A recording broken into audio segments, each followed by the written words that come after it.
Olá, seja muito bem-vindo, seja muito bem-vinda. Eu gostaria que você abrisse a sua Bíblia em Deuteronômio, capítulo 6. Eu gostaria que você gravasse aí os versículos de 1 a 9 para que você possa ler depois. Deuteronômio, capítulo 6, versículos de 1 a 9.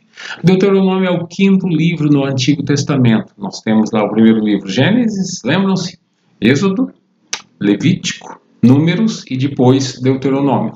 Capítulo 6, versículos de 1 a 9. Permaneça com a sua Bíblia aberta. Eu vou ler aqui o versículo de número 4, para que a gente possa dar continuidade aqui à nossa análise hoje. E eu gostaria que você permanecesse com a sua Bíblia aberta. Ouça, ó Israel, o Senhor nosso Deus é o único Senhor. Quando eu digo aqui, ouça, ó Israel, você pode colocar o seu nome aí, assim como eu colocaria o meu nome aqui. Coloca o meu nome. Ouça, ó Nilson, o Senhor nosso Deus é o único Senhor. Você coloca o seu nome, porque essa palavra é para você, essa palavra é para mim. Ela é hoje, ela é muito atual. Versículo 5. Ame o Senhor, o seu Deus, de todo o seu coração, de toda a sua alma e de todas as suas forças. Versículo 6. Que todas estas palavras que hoje te ordeno estejam em seu coração. Versículo 7. Ensine-as com persistência aos seus filhos. A vontade de Deus é que a sua palavra ela tenha um valor prático para cada um de nós. Deus trata aqui deste assunto de uma maneira, de um modo muito profundo, muito abrangente. E a primeira parte dessa nossa mensagem hoje é informar que a palavra de Deus em nossa vida pessoal, ela é uma expressão de amor da parte de Deus. Que todas estas palavras que hoje lhe ordeno estejam em seu coração. É o que diz o versículo 6.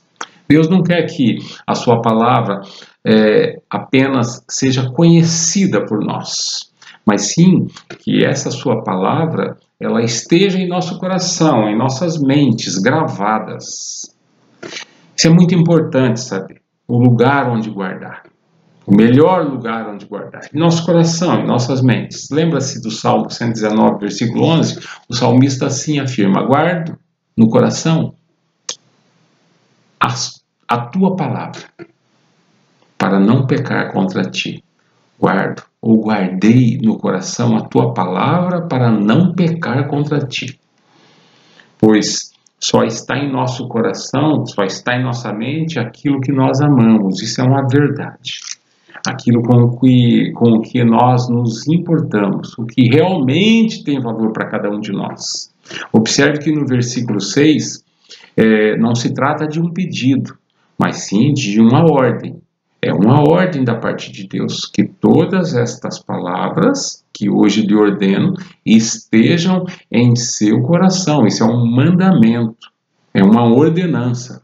E tem mais, o evangelista Lucas, lá em Lucas capítulo 12, versículo 34, ele assim nos informa: pois onde estiver o seu tesouro, ali também estará o seu coração. Qual que é o alerta aqui? É para nós não colocarmos o nosso coração ou darmos maior atenção às coisas, mas sim a Deus. Deus acima de todas as coisas. Provérbios, capítulo 4, versículo 23. Acima de tudo, guarde o seu coração, pois dele depende toda a sua vida. A palavra de Deus estando em nosso coração, ela dirigirá os nossos passos. A palavra de Deus estando em nossos corações, ela vai dirigir as nossas decisões.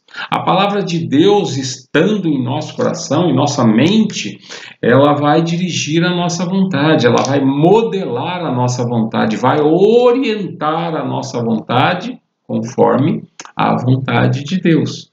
O grande perigo que nós corremos é termos a palavra de Deus em nossas mãos, em nossos celulares, em nosso computador, em nosso intelecto, mas não em nosso coração, mas não em nossa mente. Os pais somente podem influenciar os seus filhos com a palavra de Deus se viverem essa palavra de Deus diariamente, dia a dia. Porque é tremendo o estrago, as consequências negativas que a ausência da palavra de Deus causa na vida e nos lares dos que não a honram. Além de não a honrarem, ela está ausente ali. E mais, o distanciamento cresce, toma proporções a cada dia em que ela for abandonada, deixada de lado. E para que isso não aconteça, vem a segunda instrução de Deus. A palavra de Deus, na instrução dos filhos, é uma expressão de amor, é uma oferta, um presente de amor que nós podemos dar. E a orientação de Deus é: ensine com persistência a seus filhos. Converse sobre elas quando estiver sentado em casa. É o que diz o versículo 7, na parte primeira. Ou seja, precisamos ser persistentes em ensinar. É repetir, é fazer com que eles se lembrem, com que eles se recordem, é ressignificar isso. E essa instrução ela deve ser diária, contínua. Precisa ser exercida de uma forma assim, de um modo prazeroso. Sem amargura, sem tristeza, sem hipocrisia, mas de coração, mente pura. Não é algo que se faz forçado, mas sim algo que se tem prazer em fazer. Voluntário. Voluntariamente em submissão a Deus. Ensine de modo intenso, ensine de forma contínua. Recomende, manifeste, faça-se aceitar. Isso é tarefa dos pais. Portanto, torna-se necessário coerência em nosso viver diário. Isso é fundamental, pois a incoerência da nossa parte ela vai gerar rebeldia por parte dos filhos. Então nós precisamos dar bom testemunho, sermos coerentes em nossas vidas. Nós não precisamos provar ao mundo o que somos, mas sim o mundo ver em nós um testemunho, a forma como vivemos. Isto é uma vida prática. Coerência e testemunho na vida cristã confere a cada um de nós a autoridade. O Senhor legitima as nossas ações e confere a cada um de nós a autoridade sobre a vida dos nossos filhos, principalmente. Isso é ser coerente.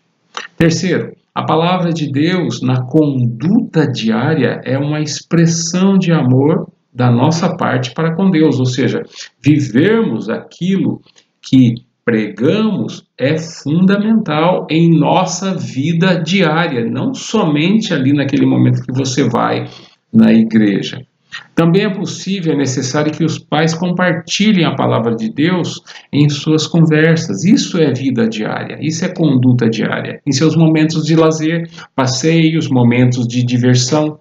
Pois somente assim, de modo sábio, prático e eficiente, a palavra de Deus será não somente ensinada, mas também vivida por nós. Eu creio que isso é o que significa andando pelo caminho. Ou seja, enquanto a vida acontece, isso precisa acontecer espontaneamente.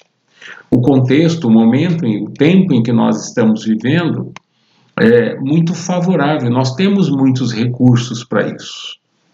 Na época em que o salmista está escrevendo aqui, o Salmo 119, não existiam automóveis, CD, DVD, internet, WhatsApp. Mas hoje, com a tecnologia, os recursos que nós temos, nós podemos ampliar ainda mais, né, a forma com que nós enviamos essas mensagens e praticar isso o tempo todo.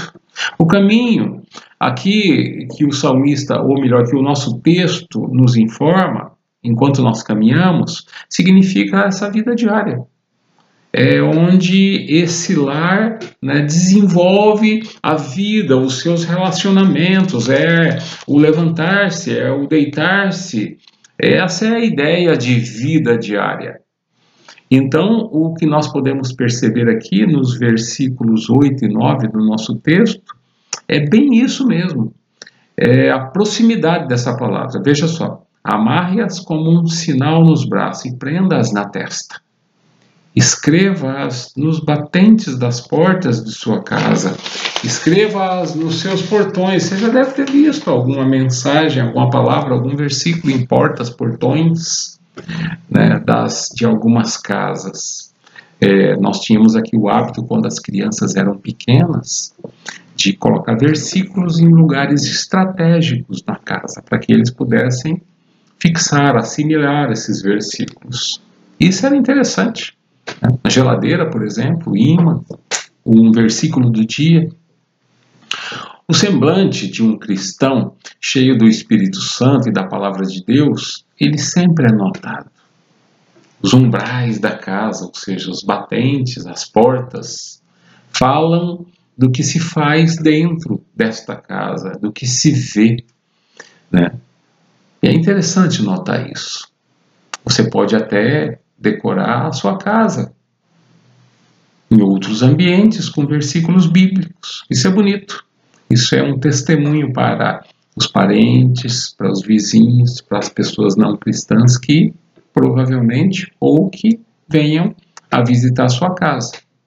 Mas é necessário e é fundamental que se viva o que está escrito, porque senão é incoerência, é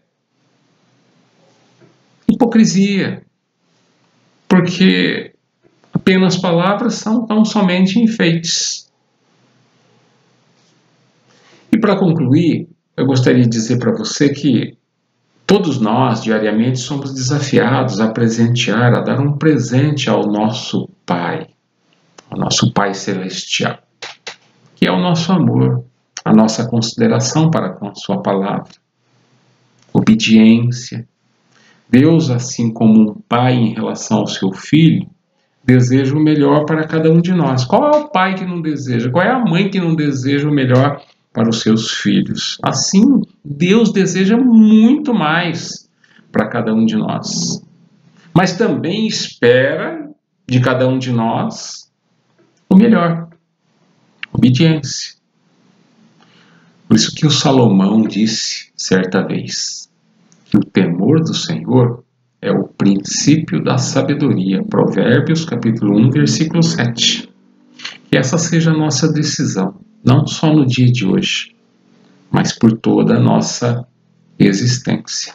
Leia Deuteronômio capítulo 6, versículos de 1 a 9. Reflita sobre essas palavras. Reveja o vídeo. Vamos orar? Senhor, nosso Deus e nosso Pai, nós carecemos do Senhor, nós necessitamos do Senhor, nós precisamos de ajuda, nós precisamos de discernimento, de orientação, que o Senhor abra a nossa mente, o nosso entendimento, o nosso coração para compreender a sua palavra, para entender, para praticar isso em nossas vidas. Essa é a nossa oração. Em nome de Jesus, que possamos ser coerentes, que possamos ser íntegros em nossa forma, em nossa maneira como vivemos, que possamos ser exemplo a partir de casa, porque se você não é uma bênção em casa, você não será fora. Isso é uma verdade. Ouve a nossa oração, Senhor, atende o nosso clamor, a nossa súplica, em o nome de Jesus. Amém.